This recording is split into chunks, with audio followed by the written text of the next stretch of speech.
welcome to this week's edition of ETV News. I'm McKenzie Fayne. And I'm Erin Fitzsimonds.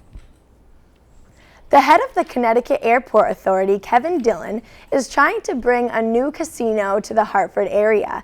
Dillon is advocating to build the casino adjacent to the Bradley International Airport in Windsor Locks. He stated that the airport represents a very viable location because of its significant level of passenger traffic. The idea came about when the operators of Foxwoods and Mohegan Sun announced their desire to add a third casino located somewhere in the northern Connecticut. A representative from Windsor Locks was asked about the proposal, and while he recognized possible drawbacks, he did say that with shrinking state revenues and jobs on the decline, it is important to explore all opportunities and keep dollars and jobs in Connecticut. Other developers have pitched locations such as in East Hartford and Enfield as possible sites for a tribe-owned casino. A decision is expected to be made December 15th. ESPN, the world's known sports cable and television network based out of Bristol, Connecticut, is heard to be cutting jobs, according to the ESPN president John Skipper.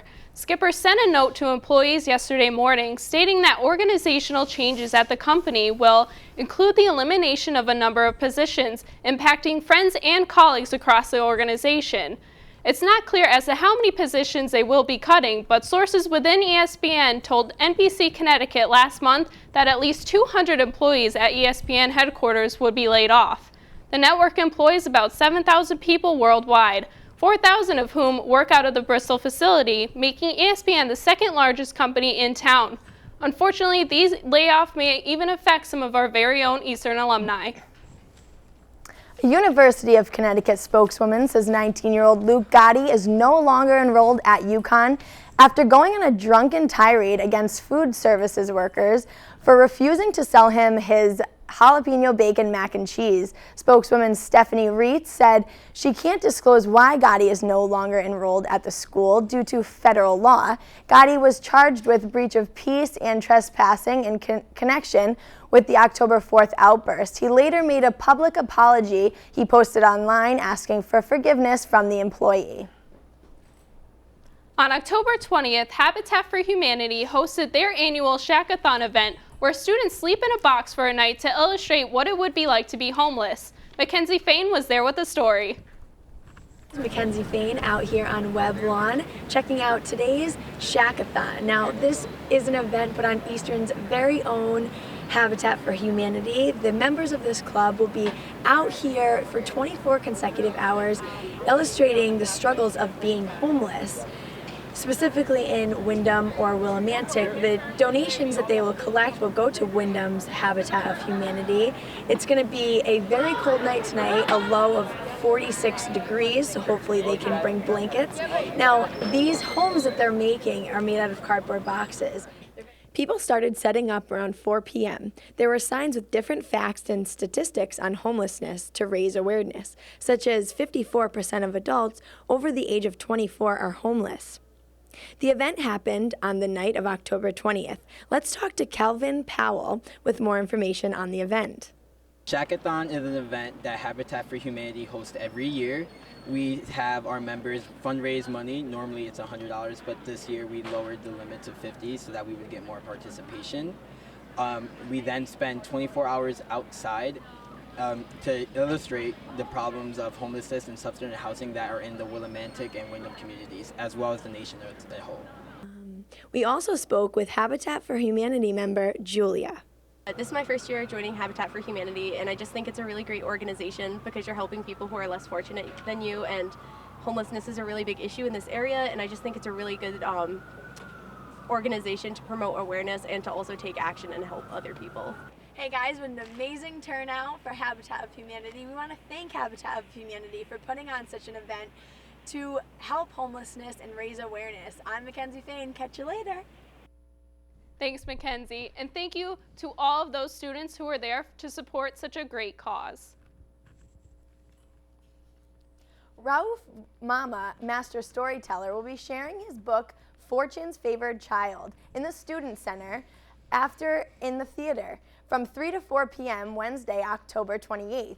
His book is based around his childhood in Africa and the complex rituals that his whole life went around. It's about entering adulthood, coming out of his shell, and supporting one of our own English professors telling his story. On Friday, October 16th, FAD hosted a Night of Illusion event. Zoe Zarenda was there with the story. For ETV News, and I am at FAD's Night of Illusions with comedian and hypnotist Matt Grisham. Friday, October 16th, FAD hosted hypnotist comedian Matt Grisham in the Betty Tipton Room. Audience members were able to snack on popcorn and entertain themselves with sand art before Grisham took to the stage. He opened his show with creative and effective comedy monologues, and from there moved on to the main event, where students took to the stage to be hypnotized. The event proved to be a hit as Grisham led students to believe napkins were $1 million, believing that they were members of an arguing band, zombies from The Walking Dead, and popular girls at the high school dance. We caught up with a member of FAD and other students to hear about this event and others. Honestly, coming in, I didn't really believe in hypnotists, and then I came in and I saw it, and it changed my mind a little bit when he made people go out there and pretend they were zombies, and then also he threw napkins and everyone thought it was money. It was awesome. For the semester, some of our upcoming programs are Night of Illusion, which is tonight, then Relax with FAD, which is a massage therapy and aromatherapy for our students. We also have some, Fright Night, which is a Halloween-based event, and our last event is called Asian Fusion, where people get a chance to make sushi and decorate different events, different stuff that has to do with Asian culture here on campus. So that's all for FAD's Night of Illusions. We saw some really cool sand art, the popcorn was pretty decent, and the show proved very entertaining. Thank you, Zoe. That looked like an interesting and a great time. And we'll be right back with Jess Dad in this week's editorial. My new dad teaches me all kinds of stuff. Sure. He helps me with homework. That would be 3.6795. Thanks. Yep. He helps me with my decision making. I wouldn't use this one. Ever. And he's even teaching me how to drive. And that's why cars have bumpers. I'm learning so much. You don't have to be perfect to be a perfect parent. Thousands of kids in foster care will take you just as you are.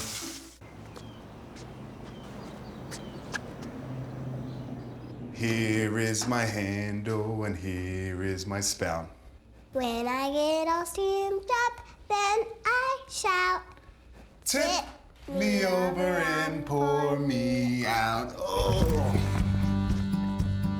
The smallest moments can have the biggest impact on a child's life. Cheers. Take time to be a dad today. No more pencils, no more books. No more teachers' dirty looks. School's out for summer. School's out forever. School's out with fever. School's out completely. What this place needed was better graduation rates. So we worked with schools like Henry Ford High, and now they're up 18%. And it can happen in every place. School's out for summer. To help us do more good this year, go to unitedway.org, because great things happen when we live united.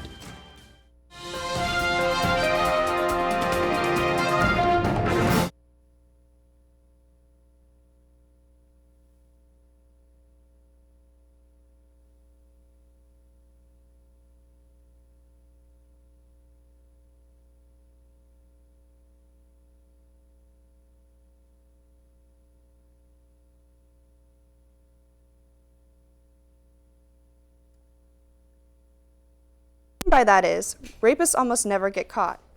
Today, rape might as well be legal. I say that with sarcasm, of course. Frequently, women are accused of making false allegations. If the victim had been drinking or smoking, they are commonly blamed for getting themselves raped, which has become a common stereotype along with wearing provocative clothing, such as short skirts. The figures say it all. Today, less than 5% of reported rape cases actually end in conviction. The problem with this is that the conviction rate is coming from the classic stranger rapes, either including a rapist breaking into a house with a knife or a rapist dragging the victim into the bushes. Rape happens every day. According to Crown Prosecution Service, around 50,000 rapes occur each year. Between 75 and 95% are never reported. Out of the cases that are reported, almost a third are let go as no crime, therefore no punishment. According to the RAIN analysis of Justice Department data, out of every 100 rape cases, 46 get reported, 12 lead to an arrest, 9 get prosecuted, 5 lead to a felony conviction, and only 3 will spend even a single day in prison. The other 97 walk free. Based on that, in today's society, most rapists know that they are very unlikely to be punished. Also, what needs to be accepted is that most of the time, you can't stop rape from happening. Some might think, I would have fought him off, or even, where's the proof? If there's no proof, it probably didn't happen. The truth of the matter is that so much of the time, there is no proof. Unless you report in 24 hours or less of the incident, without showering or using the bathroom, there's not that much that can prove it wasn't consensual like the rapist might claim. There are hardly ever any witnesses, and it is commonly a private attack. The first thing a victim thinks after being assaulted isn't reporting it, and a lot of the time the victim keeps it a secret because they previously knew the other person. Date rape is downgraded. What is seen as real rape stereotypically involves a stranger in a dark alley. What is overseen is that rape happens every day. No means no, stop means stop. No matter what the situation, whether you've been together for years or you had just met, if there's no consent, then it's a no-go. All rape is real rape. What do you think? I'm Jess Dad, and this is the way I see it.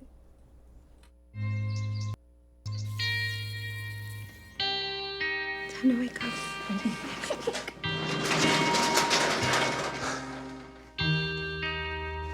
I've got a job to do today. I've got a job to do today. Don't forget, you've got a job to do today.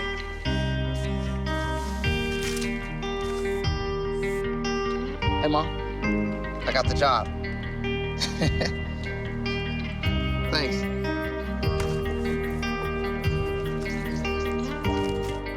I've got the job. Welcome aboard.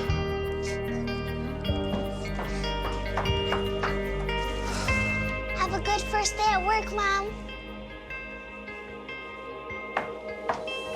Your donations to Goodwill fund job training programs right in your community. Feels good to start fresh, right? Sure does. And like that, you're a job creator. Oh, those boys are much too much. Those boys are much too much.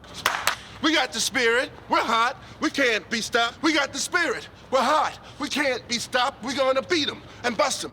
The smallest moments can have the biggest impact on a child's life. Let's get a little bit rowdy. R-O-W-D-Y.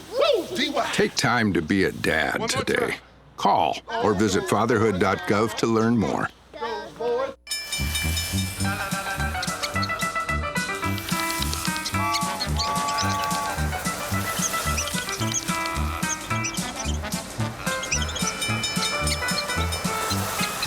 Kids will spend 15 minutes watching online videos like this one. Brushing for 2 minutes now can save your child from severe tooth pain later. 2 minutes, twice a day. They have the time.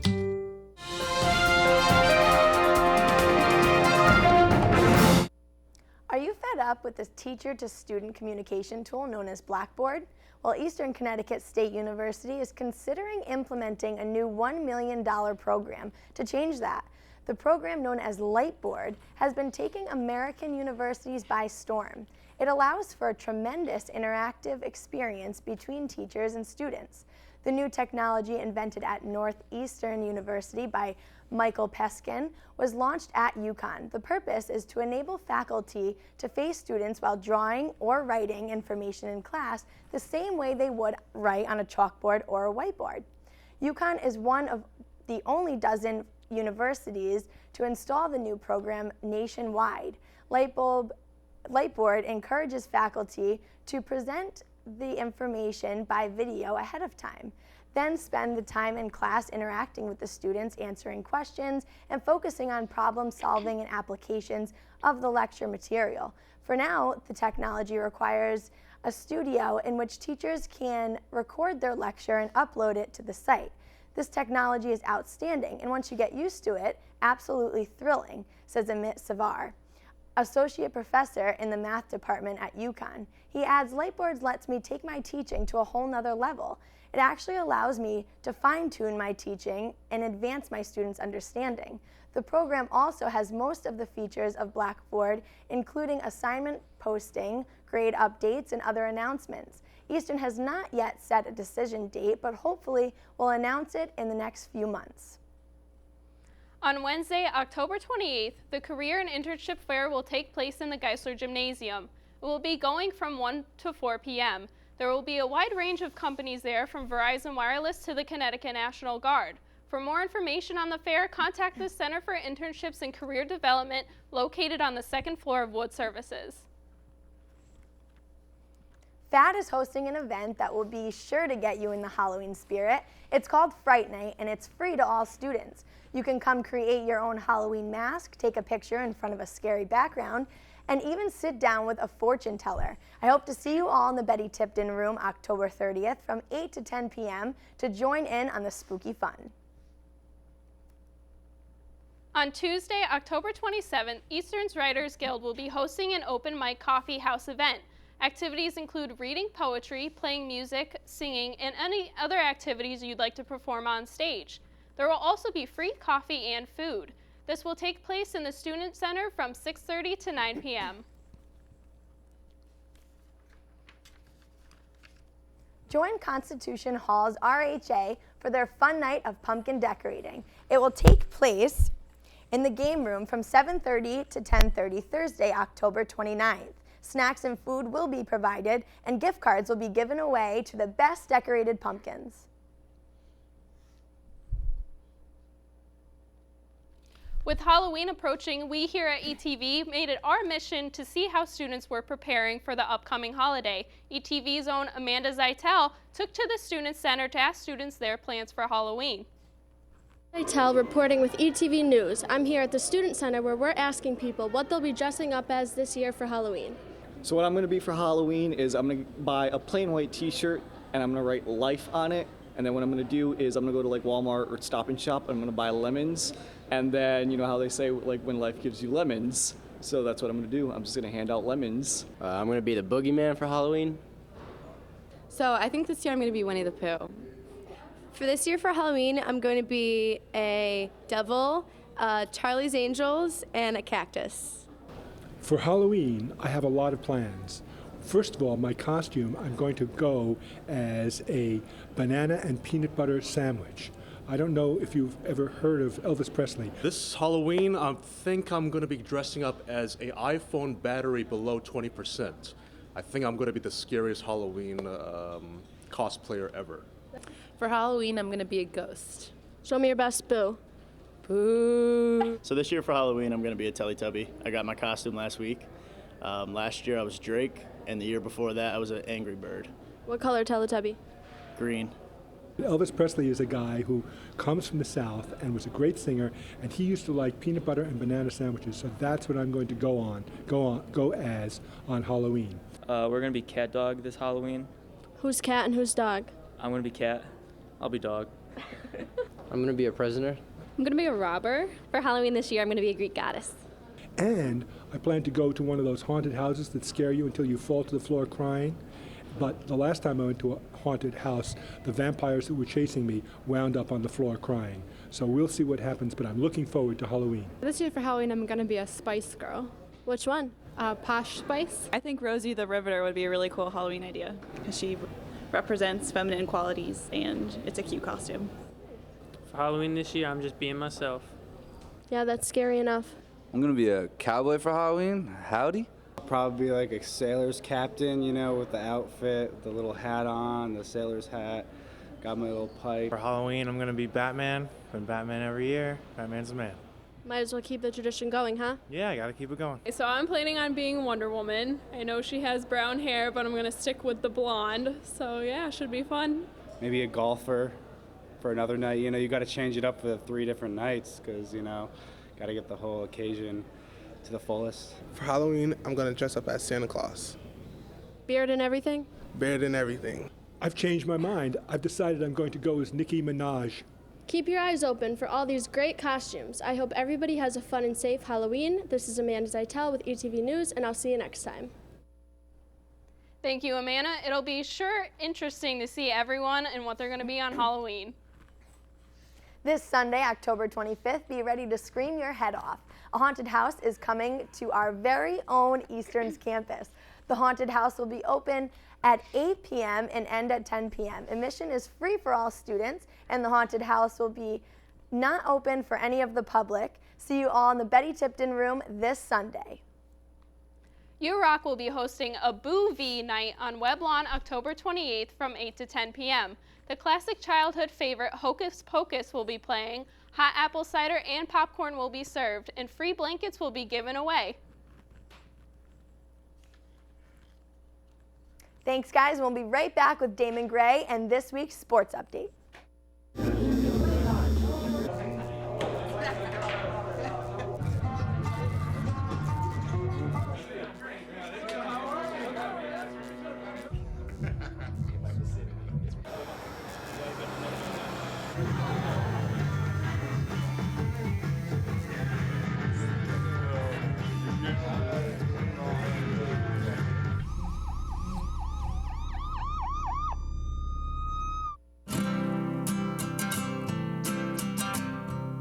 Every day across America, excess food is gathered by a network of good people at local food banks, giving hope to millions of children who struggle with hunger. They've earned their wings, and you can too. Together, we can solve child hunger. Support Feeding America and your local food bank at feedingamerica.org. You think getting dumped by text is harsh? Try getting dumped by a tennis ball.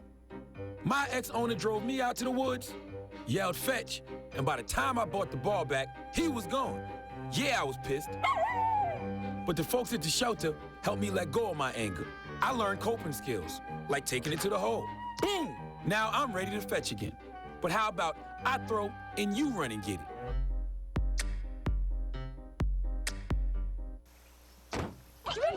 They'll test you. Try to break your will. But however loud the loudness gets, however many cheese puffs may fly, you're the driver, the one in control. Stand firm. Just wait. And move only when you hear the click that says they're buckled in for the drive. Never give up till they buckle up.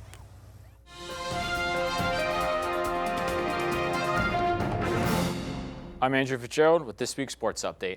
The Eastern Field Hockey team took on Westfield State this past Tuesday, which turned out to be a big game for the Warriors. Sophomore Alex Calgren tallied a goal in the first 6 minutes of the game, while senior Mackenzie Broward tallied the insurance goal late in the second half to give the Warriors a 2-0 victory. With the win, the Warriors are that much closer to securing a berth in the LEC playoffs. They'll host Bridgewater State this Saturday at noon for their final home game of the season, then travel to Johnson & Wales as well as Plymouth State next week to close out the season. Yet again, the Lady Warriors soccer team pulled off another win this past Wednesday against Fitchburg State. Sophomore defender Maggie Boddington contributed with a goal in the first half and 2 assists in the second half. Sophomore Emily Betcher tallied the next 2 insurance goals early in the second half off assists from Boddington to secure the 3-0 win. Keeper Callie Kennedy made 2 saves in the victory with an 11-3-1 record. The Warriors return to LEC action this Saturday at Rhode Island College. The men's soccer team traveled to Southern Maine this past Saturday, which turned out to be a very cold game. Once again, sophomore Xavier Doran opened up the scoring 3 minutes into the game and never looked back. Junior midfielder Alejandro Toban tallied a goal late in the first half. Then Doran stepped up again with 2 more goals in the second half to give the Warriors a 4-0 victory. Eastern continues its quest for a 4th LEC regular season championship in 5 years when they host Rhode Island College this Saturday. They will close out the LEC regular season at UMass Dartmouth on October 31st. The worst trick play in the history of the NFL happened this past Sunday when the Colts hosted the Patriots. The Colts lined up for a regular punt on 4th down, then switched their players in an odd formation, resulting in a failed play that gave the Patriots the ball back in the 4th quarter. The Patriots won the game 34-27. The UConn men's and women's basketball teams hosted their annual first night at Gamble Pavilion at the UConn Stores campus this past Friday. The event featured a player autograph session, a performance by the Connecticut Drumline,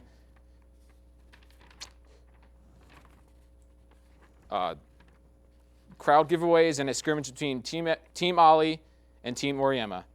Former UConn basketball player Ray Allen was in attendance to call all the action, along with over 10,000 students and families.